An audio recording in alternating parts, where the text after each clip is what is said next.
আর ফুলকপি একঘেয়ে তরকারি খেতে হবে না। আজকে একটু চিলি ফুলকপি বানাবো। প্রথমে ফুলকপিগুলো কেটে নিয়ে কিছু পেঁয়াজ, ক্যাপসিকাম, টমেটো কেটে নেব।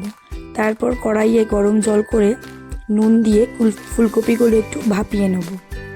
তারপরে এদিকে একটা মশলা রেডি করে নেব। একটু কর্নফ্লাওয়ার, ময়দা, লঙ্কা গুঁড়ো, কালার হওয়ার জন্য কাশ্মীরি লঙ্কা গুঁড়ো, ধনে গুঁড়ো, নুন দিয়ে একটা পাতলা করে ব্যাটার তৈরি করে নেব।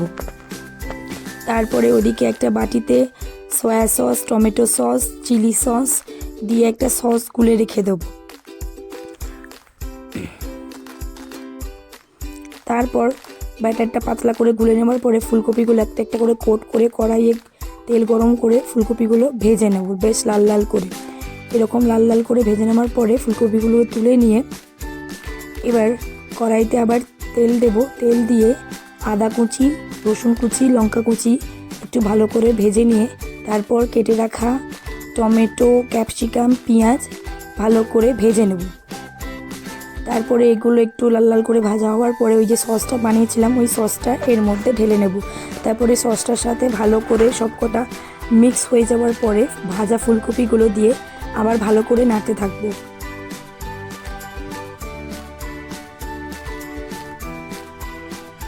তারপরে যখন একটু গ্রেভিটা থকথকে হয়ে যাবে জল দিয়ে ভালো করে ফুটিয়ে নেব। একবার বাড়িতে ট্রাই করে দেখো, দারুণ খেতে হবে কথা দিচ্ছি।